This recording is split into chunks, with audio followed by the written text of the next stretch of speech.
Hi, I'm Margaret Lewin and welcome to Margaret Lewin Quilting. Today I want to show you how I put together my large half square triangles from our half square triangle swap. And what you will be getting in your large kit is 2 background fat quarters. All right, so I've got both of mine.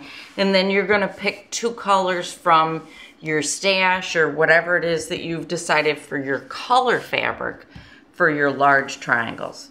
You're also going to get a piece of paper or triangles on a roll is what it's called, that will be enough triangles to do 1 month of the half square triangles, the large ones. Now these are half square triangles that you are not going to be swapping. These are yours, so you're going to pick the colors that you really want to be very noticeable in your quilt. The quilt that we're making is called Free Spirit, and here's a picture of the quilt that we're making. And what I'm working on today are these large half square triangles, right? So what I'm going to do first is I'm going to put my fabric together. I'm going to put one of each of these aside for a minute so that I can concentrate on these 2.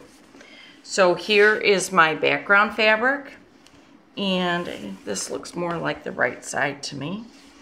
On a batik, it's sometimes very difficult to tell what is the right side and what is the wrong side, but quite honestly, pick the side you like the best. That's the right side.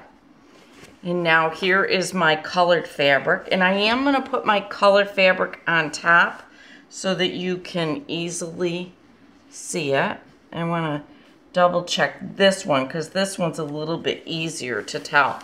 How you tell the right and the wrong side is pick a spot on your fabric like right here where you've got a lot of color, and then put your finger there, hold it, and turn it over. See how much more speckled this side is?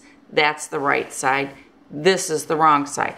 But quite honestly, it's what side you want. You may want it to be more muted and not as defined. And if that's the way you want yours, that's perfectly fine. That's what you should do. So the next thing I'm going to do is take my half square triangle papers. You had a single one. I bet you it fell on the floor. So I'm going to take my half square triangle paper, and I think you can see I have 1, 2, 3, 4, 5 on this one, but I can only fit 3. So the first thing I'm going to do is take 3, and I'm going to cut this with my scissors. And these are just paper scissors. These are not my good sewing scissors. So I'm going to do that first. Now that I've done that, I'm going to take this and I'm going to lay it down. Now, did you know if you need to press your half square triangle paper because it's like really messed up and crinkly, you can. That's not a problem. So I'm going to lay this down. I'm going to grab my pins. And if you want to see how I made my pin cushion, I do have a tutorial on it. And I'll try to link it below so that you can go watch it. So I'm just going to pin these down. Get them nice and flat. Then the next thing I'm going to do is I'm going to grab my other papers and I'm going to lay those down right next to this, keeping my fabric nice and flat. Now on this one, it's a little bit different because I've got 2 pieces of paper, but that's just fine. We'll work right through it and I'll show you how.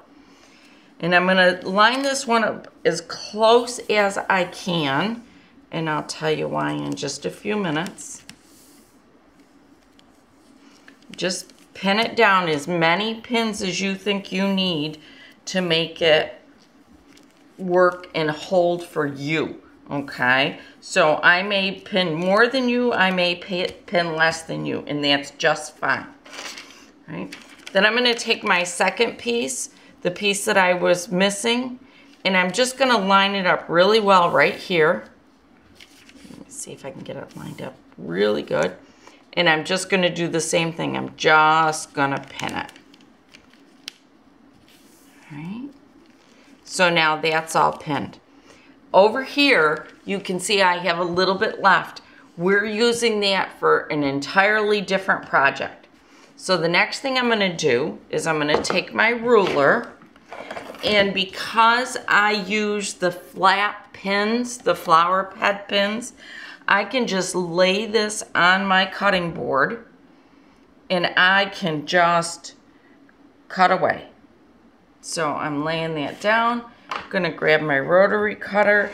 I'm gonna cut this off. I'm gonna take this over to my sewing machine, and I'm just going to follow the arrows. They tell me exactly how to stitch this, right? So I'll set that one aside. Now I'm gonna cut this one so that I'm already there. Then the next thing I'm gonna do is I'm gonna take my leftover fabric, and I'm going to be able to get 1 2.5 inch strip out of this. So I'm gonna get that cut and all ready to go. Here we go, we're on our 1 2.5 mark. I'm lining that up so that it's nice and straight. And I'm just going to cut this, and then I'm going to add this to my pile that I have already got going of 2.5 inch strips, because remember, that's for another project coming up next. So I'm going to set this aside. I'm going to go over to my sewing machine and I'm going to sew these down, and then I'll be back. On this one, because of the fact that it's 2 pieces of paper, I'm going to stick a pin right here and another one right up here so that I hold that together good and tight. All right, I'm gonna take this over to my sewing machine and I'll be right back. All right, so hopefully you can see I have stitched on the lines down and then back again. Now, make certain that you are turning your stitch length down to at least 1.6, maybe 1.8. But you want your stitching to be really small so that it makes it easier to take the papers off the half square triangles. So the next thing I'm going to do is take my ruler, and I'm just going to trim up my sides. So there's the one side, and you notice even though this one is just kind of taped together, I'm just cutting off a little bit here at the end. Even though this one was just pinned together, I'm using it as if it's one whole strip, and it's going to be just fine this way. And then I'm going to line this side up. Get this one trimmed. There we go. Wrong rotary cutter. I don't want the pinking one. All right, so there goes that side. Whoops, I went off here a little bit, see? But that's easy to fix because you're just going to take your ruler and just go right back down and just trim it off the right way. Okay, so there's that. I'm going to turn it. I'm going to get my end first.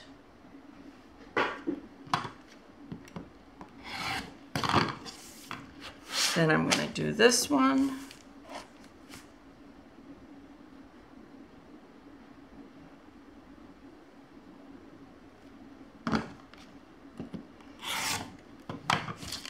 Set that one aside. Now I'm going to bring this one. I'm just going to line this one right up. I'm going to do the same thing here. Set that one aside. And now I'm going to rotate this one, get my last piece off the end. Then once I've done that, when I did the little ones, I tended to just use it to cut and just cut them with my scissors on the diagonal line. But because these are so big, I'm actually going to use my rotary cutter. And I'm going to line this up. And I'm just going to trim it. And I'll do that with these other ones too. But I want to show you now how to get the papers off. If you take your papers and lay them down and just finger score them across here. And then I tend to flip it over and finger score it again. I don't have a nail on that finger right now. They're busted. All right, then just take it, hold one piece of it with your thumb, and the papers just rip right off. Really, really easy. All right, so there's my papers gone. And if I open it up, there are my large half square triangles. So that's all there is to doing your large half square triangles. You need a total of 72 of them. Every single month you're gonna get enough triangles on a roll to make 24 of them. You'll have just enough to do all of the large half square triangles that you need for this quilt. So that is how you're going to be making your large half square triangles. Thank you so much for joining me today, and I'll see you again really soon. Bye.